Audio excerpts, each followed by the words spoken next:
신약성경 마태복음 7장 13절, 14절. 우리 두 절 말씀을 함께 한 목소리로 합독합니다. 좁은 문으로 들어가라. 멸망으로 인도하는 문은 크고 그 길이 넓어 그리로 들어가는 자가 많고 생명으로 인도하는 문은 좁고 길이 협착하여 찾는 자가 적음이라. 아멘.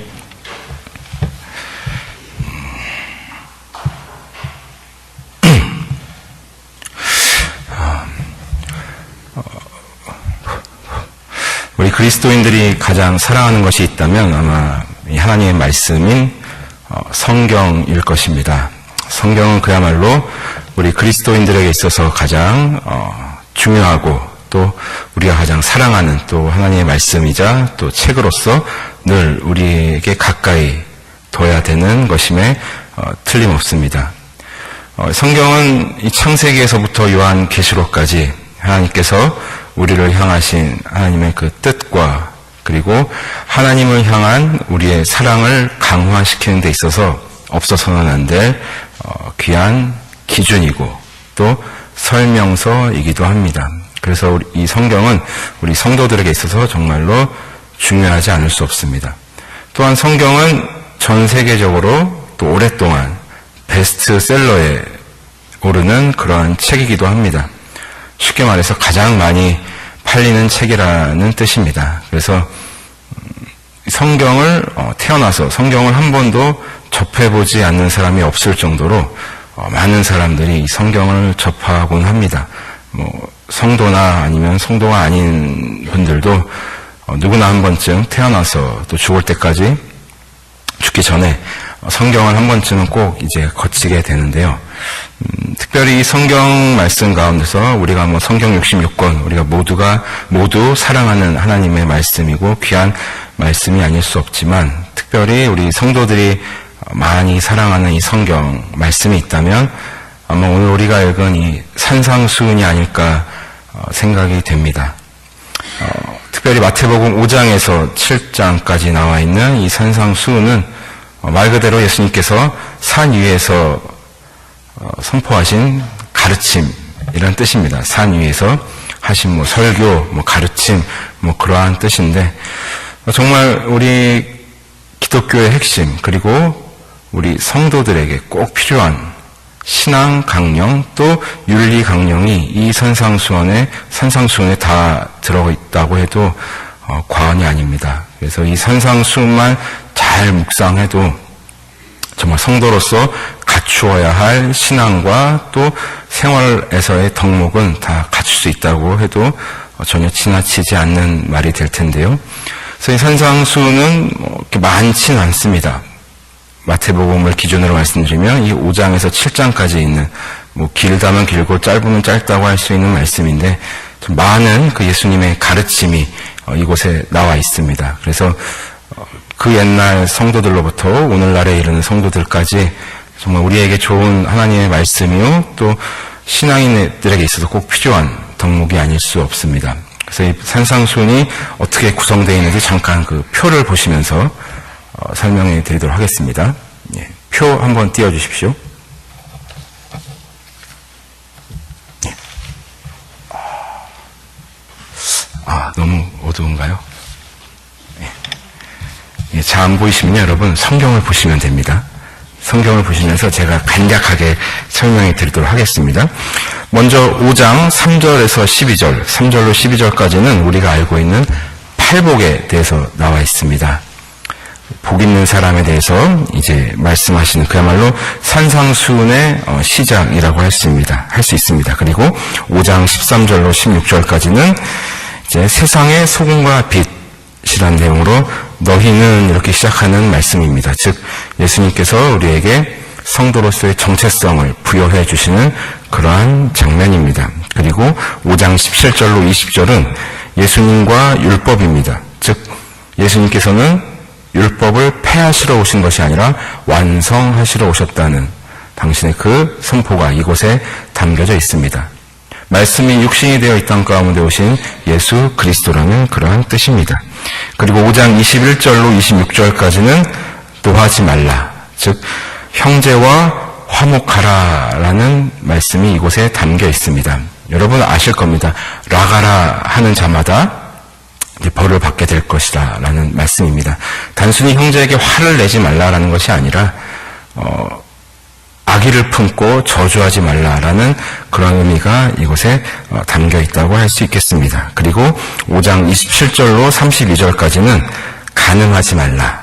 간음하지 말라. 이 간음하지 말라는 단순히 행위뿐만 아니라 어떠한 상대를 보고 음욕을 품는 것도 간음에 해당된다는 그런 예수님의 가르침이 담겨져 있습니다. 그리고 5장 33절로 37절까지는 이 맹세하지 말라. 즉 함부로 약속하지 말라. 그리고 함부로 하나님의 이름을 걸고 약속하지 말라라는 그런 의미가 담겨 있습니다. 그리고 5장 38절로 42절은 대적하지 말라라는 말씀이 있습니다. 이게 무엇인가 하면 눈에는 눈, 이에는 이로 갚지 말고 여러분이 다 아시는 것처럼 오른뺨을 받았으면 왼뺨도 내밀어라. 누가 겉옷을 벗어달라면 속옷까지 벗어주라. 누가 오리를 가자 그러면 심리를 같이 가주라. 라는 예수님의 가르침이 이곳에 또한 담겨 있습니다. 그리고 5장 43절로 48절까지는 산상수훈 가운데서 가장 어려운 것이 아닐까 생각이 되어지는데요. 바로 원수를 사랑하라입니다. 원수를 사랑하라. 누가 하셨던 것처럼 바로 하나님이 그러하셨던 것처럼.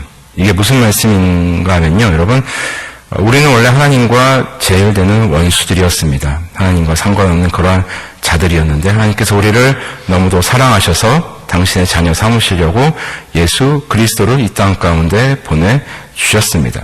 하나님께서 먼저 원수를 사랑하는 그러한 본을 우리에게 보여주셨던 것입니다. 그리고 6장 1절로 4절까지는 은밀하게 하라. 자, 구제를 할 때는 은밀하게 하라입니다. 오른손이 하는 것을 왼손이 모르게 하라고 말씀하십니다. 은밀한 중에 보시는 하나님께서 갚아주시겠다고 이야기하십니다. 그리고 6장 5절에서 15절은 우리 모두가 사랑하는 주님의 기도, 주기도문이 이곳에 담겨져 있습니다. 이렇게 시작합니다. 그러므로 너희는 이렇게 기도하라. 기도의 모범이 이곳에 오롯이 담겨 있다고 볼 수 있습니다. 그리고 6장 16절에서 18절은 외식하지 말라입니다. 즉 신앙생활을 할 때 남에게 보이기 위한 쇼윈도 신앙생활을 하지 말라라는 것입니다. 특별히 이곳에서는 금식에 대해서 이야기하시면서 예수님께서 이렇게 말씀하십니다. 그리고 6장 19절로 34절은 보물을 하늘에 쌓으라. 즉 먼저 그 나라와 그 의를 구하라고 말씀하십니다. 그리하면 이 모든 것을 우리에게 더하시겠다는 예수님의 약속이기도 합니다. 그리고 7장 1절에서 14절은 남을 비판하지 말라입니다. 자, 무슨 말씀이냐? 내 눈에 있는 들보는 보지 못하고 남의 눈에 있는 티만 보느냐. 그러한 말씀입니다. 주님께서는 항상 말씀하십니다. 남을 정죄하지 말고 너 자신을 먼저 자각하라는 것. 이것이 바로 귀한 하나님의 가르침이라는 것입니다. 그리고 이제 결론 부분입니다. 오늘 우리가 읽은 7장 13절에서 14절은 조분문, 바꿔 말하면 성화를 이루어 가라는 예수님의 요청이기도 합니다. 특별히 오늘 우리가 함께 살펴볼 말씀입니다. 그리고 마지막으로 7장 15절에서 27절은 열매로 그들을 알리라. 산상수훈의 결론이 되는 것입니다. 자, 특별히 오늘 우리가 함께 살펴볼 7장 13절에서 14절은 아까 말씀드렸던 것처럼 이 성화에 관련된 그러한 부분이라고 할 수 있습니다. 여러분 이렇게 봤을 때 산상수훈을 이렇게 한번 간단하게 살펴봤는데 이것만 보더라도 이것만 잘 묵상하더라도 좀 그리스도인으로서 갖춰야 될 모든 요건들을 잘 갖출 수 있지 않을까 하는 그런 생각 들지 않으십니까? 그래서 제가 예전에 그 전도사 시절에 그 중고등부를 섬기며 또 유초등부 친구들을 섬길 때 그 친구들에게 이렇게 권면했습니다. 성경을 다 읽기가 많이 부담스럽냐? 너무 바빠서 읽을 시간이 없냐? 그러면은 산상수훈만이라도 먼저 시작해서 잘 묵상해봐라, 잘 읽어봐라, 이렇게 권면했던 기억이 있습니다. 그리고 특별히 오늘 우리가 읽은 7장 13절에서 14절 좁은 문으로 들어가라 라는 이 말씀을 우리가 대했는데 저는 이 말씀을 읽을 때 이렇게 이해했습니다. 구원으로 가는 문은 좁은 문이구나. 그러면 그 문을 통과하기 위해서 열심히 최선의 노력을 다 해야겠구나라고 생각해 왔습니다. 완전히 틀린 이해는 아니겠습니다만 그렇다고 옳은 이해도 아니었음을 이제서야 깨닫고 있습니다. 저는 하나님께서 우리 각각에게 베풀어 주신 구원의 그 계획과 그 구원의 그 은혜는 우리를 하나님의 자녀로 불러주심으로 딱 거기서 끝나는 건 줄 알았습니다. 이제 구원은 완료됐고 나는 이제 구원받은 백성이 되었구나. 이제는 막 살아도 되겠구나. 그저 믿음 버리지 않고 믿음을 간직하고 그냥 내 마음대로 살고 마지막에 죽기 전에 그 믿음을 다시 한번 하나님 앞에 시인하면 되겠지라는 그런 얼토당토하는 생각을 했던 것이 사실입니다. 근데 이것은 비단 저의 생각만은 아닌 것 같습니다. 생각보다 많은 그리스도인들이 이런 그릇된 오해를 가지고 있는 것을 보게 됩니다. 결론부터 말씀드리면 하나님의 구원의 계획은 완료형이기보다는 우리가 하나님과 함께 이루어가는 현재 진행형이라는 것입니다. 하나님과 함께 이루어가는 것이 참된 구원의 참된 모습이라는 것을 이제서야 저도 깨닫게 됩니다. 그리고 우리 각각에게 베풀어 주신 그 구원은 생각보다 논리적으로 생각보다 이성적인 순서에 의해서 진행된다는 것도 알게 되었습니다.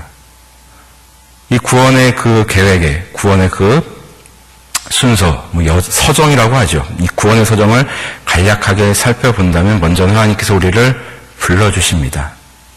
소명이라고 합니다. 하나님께서 하나님의 그 은혜로 말미암아 하나님의 신비스러운 방법으로 우리를 불러주십니다. 거부할 수 없는 하나님의 은혜입니다.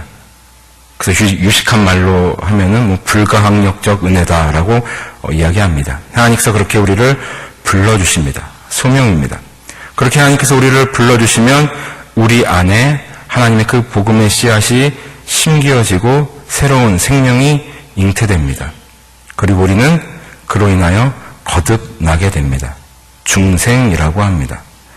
불교에서 말하는 그러한 단어가 아니라 거듭난 생명이라는 뜻입니다. 요한복음 3장에 나와 있는 니고데모가 예수님께로부터 가르침을 받은 바로 그 거듭남 중생입니다. 그리고 그 중생이 일어나고 바로 이어서 우리 안에 참된 회개가 일어납니다. 여러분들 우리가 회개에 대해서 올바르게 인식할 필요가 있습니다. 회개라고 하면은 우리의 죄를 하나님 앞에 고백하는 정도로 우리는 알고 있습니다. 틀린 건 아닙니다만 그것이 온전한 회개는 아닙니다. 우리가 하나님 앞에 우리의 죄를 고백하는 것은 자복이라고 합니다. 스스로 고백하는 그러한 행위이고 진정한 회개는 여러분 잘못된 길로 차가 들어서면 그 길에서 유턴하시지요. 바로 진정한 회개는 유턴입니다. 죽음을 향해 죄를 향해 가고 있던 나의 삶을 나의 모습을 유턴하여서 하나님께로 가는 것 그것이 바로 진정한 회개라고 할 수 있습니다. 자, 거듭남으로 인하여 우리에게 회개가 일어납니다. 그리고 그 회개가 이루어짐과 동시에 진정한 믿음이 생겨납니다. 즉 나에 대한 자각, 죄에 대한 자각, 그리고 하나님에 대한 자각이 우리 안에서 일어나고 진실한 믿음이 우리 안에서 생겨나게 되는 것입니다. 그리고 그 믿음으로 인하여 우리는 의에 이르게 됩니다. 우리 모두가 알고 있는 칭의, 믿음으로 의에 이른다는 이신칭의가 이루어지는 순간입니다. 그렇게 우리는 의롭게 됨으로 인하여 하나님의 자녀가 됩니다. 양자의 길로 들어서게 됩니다. 자, 하나님의 자녀가 이제 되었습니다. 자, 거기서 끝이 되면 안 됩니다.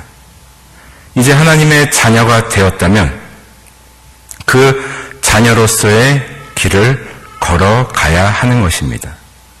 즉 아까 제가 말씀드렸던 성화의 과정이 기다리고 있는 것입니다. 하나님의 자녀로서의 그 길을 가는 것. 산상수훈의 그 표현을 빌리자면 예수님께서는 서론에서 우리에게 너희는 세상의 소금과 빛이다라고 말씀해 주셨습니다. 여러분, 우리가 또 한 번 명확하게 알아야 될 것은 우리가 세상의 소금이 되기 위해서, 빛이 되기 위해서 노력하는 자가 우리는 아닙니다. 우리는 이미 세상의 소금이요 빛인 것입니다. 예수님께서 그렇게 우리에게 정체성을 부여해 주셨습니다. 그럼 우리가 해야 할 일은 소금으로서의 맛을 잃지 않는 것, 빛으로서의 그 밝음을 잃지 않는 것이 바로 우리가 해야 할 일인 것입니다. 소금으로서의 맛을 잃지 않는 것, 빛으로서의 그 밝음을 잃지 않는 그 일련의 모든 애씀이 바로 성화인 것입니다. 성화, 점점 거룩해져 간다는 뜻이죠. 이 성화의 사전적 의미는 점진적으로 그리스도를 닮아가고 그리고 하나님의 거룩하심에 참여하는 것을 의미하고 있습니다. 더 쉽게 말씀드리면 성도됨을 잃지 않는 것, 더욱더 성도됨을 견지해가는 것, 이 모든 과정을 성화라고 할 수 있습니다. 하나님의 자녀됨을 잃지 않고 계속해서 끊임없이 그 자녀의 자리를, 자녀의 권세를 유지해가며 그리고 사단마귀가 틈타지 않도록 경계하며 살아가는 이 모든 과정을, 애씀을 우리는 성화라고 하는 것입니다. 우리 그리스도인들에게 있어서 좀 약한 부분이 성화가 아닐까 생각이 되어집니다. 저 역시도 그렇습니다. 우리는 틀림없이 하나님의 그 은혜로 말미암아 믿음을 선물로 받았고 그 구원에 이르는 그런 하나님의 백성들, 자녀들이 되었습니다. 그러나 거기서 멈춰서는 안 되는 것입니다.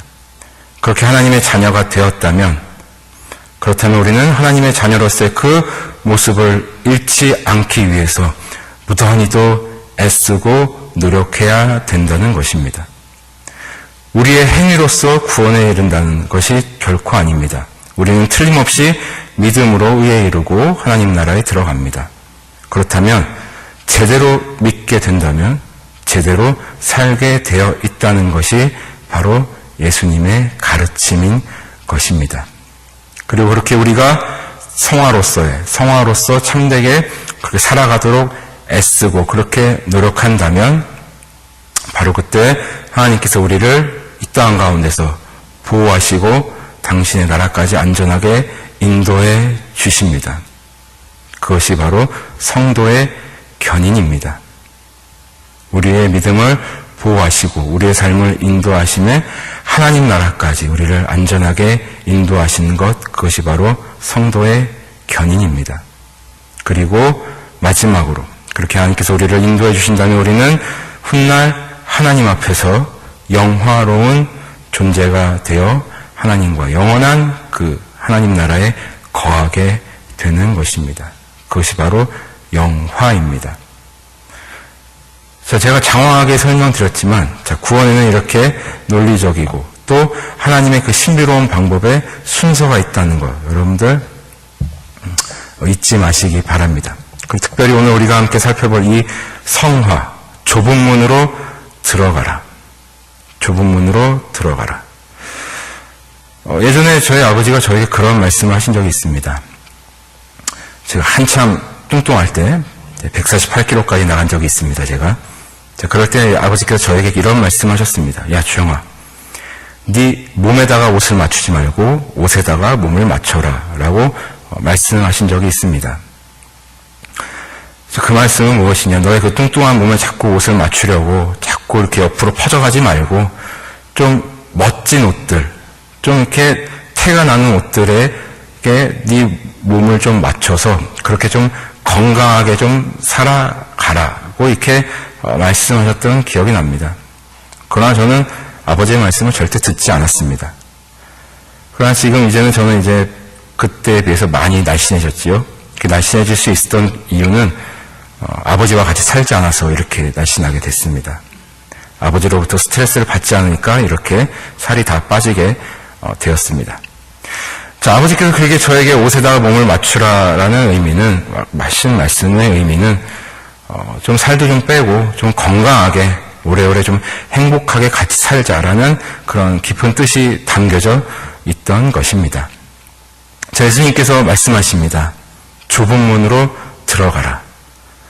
즉 너희들의 욕심에, 너희들의 자아에 하나님을 맞추지 말고, 너희들의 방법에, 너희들의 뜻에 하나님의 뜻을 끼워 넣지 말고, 하나님의 방법에, 하나님의 가르침에, 하나님의 뜻에 너희들을 그곳에 맞추길 바란다 라는 하나님의, 또 예수님의 그런 깊은 뜻이 이곳에 담겨 있는 것입니다. 그래서 그 생명으로 인도하는 문은 좁은 문이라고 예수님께서 표현하셨습니다. 그렇습니다. 성화의 이 과정은, 성화의 길은 결코 녹록지 않은 것이 사실입니다. 때론 그 길이 마치 예수 그리스도께서 십자가를 메고 올라가신 그 골고다 언덕길처럼 우리에게 힘겹고 우리에게 아픔으로 다가오기도 합니다. 그야말로 우리의 뜻으로는, 우리의 생각으로는 하나님의 뜻을 가늠할 수 없는 것이 사실입니다. 그러나 우리는 이 성화의 이 길을 게을리 할 수 없습니다. 이 좁은 문을 향하여 가는 길을, 이 좁은 문을 통과하기까지 우리는 결코 게을리 살 수 없다는 것입니다. 점점 우리의 삶을 점진적으로 그리스도를 닮아가는 것, 그리고 하나님의 거룩함에 참여하는 것이야말로 성도됨의 기본이요, 우리를 이 땅 가운데 당신의 백성으로 살게 하신 하나님의 깊은 뜻이요, 섭리요, 계획인 것을 여러분 잊지 마시기 바랍니다. 우리가 그러한 삶을 견지해 나아갈 때 하나님께서는, 특별히 성령 하나님께서는 우리의 삶을 인도해 주실 것입니다. 우리가 그 성화의 과정을, 성화의 길을 게을리 걷지 않게 된다면, 오늘 14절 말씀처럼 이렇게 이야기하고 있습니다. 14절 말씀입니다. 생명으로 인도하는 문은 좁고, 그 좁은 문은 생명으로 인도한다고 말씀하고 계십니다. 우리를 하나님 나라에까지 안전하게 인도하시고 결국에는 우리를 영화롭게 하시겠다는 예수님의, 그리고 하나님의 약속인 것입니다. 그러므로 사랑하고 존경하는 우리 성도 여러분, 우리가 고속도로에 진입하여 우리가 우리의 목적지까지 가고자 할 때 우리가 꼭 통과하는 곳이 있습니다. 바로 톨게이트입니다. 우리 대한민국에서 가장 큰 톨게이트는 저기 국내동에 있는 서울 톨게이트일 것입니다. 경부 고속도로의 출발점이 되는 국내동 톨게이트. 왕복 몇 차선인지 가늠하기 힘들 정도로 상당히 넓은 톨게이트입니다. 정말 많은 차량들이 하루에도 왔다 갔다 합니다. 그런데 여러분, 그 톨게이트를 통과할 때 지켜야 될 것이 있습니다. 톨게이트 한 입구당 오직 한 대의 차량만 지나갈 수 있다는 것입니다. 바쁘다고 내가 먼저 가겠다고 그 좁은 입구를 두 대, 세 대가 동시에 통과할 수는 없는 노릇입니다. 그렇게 했다가는 사고가 나고 불편함이 초래되겠지요. 아무리 많은 차가 몰려도 오직 한 대씩만 지나갈 수 있게 됩니다. 그것이 운전자들 간의 약속이요, 톨게이트의 법칙인 것입니다.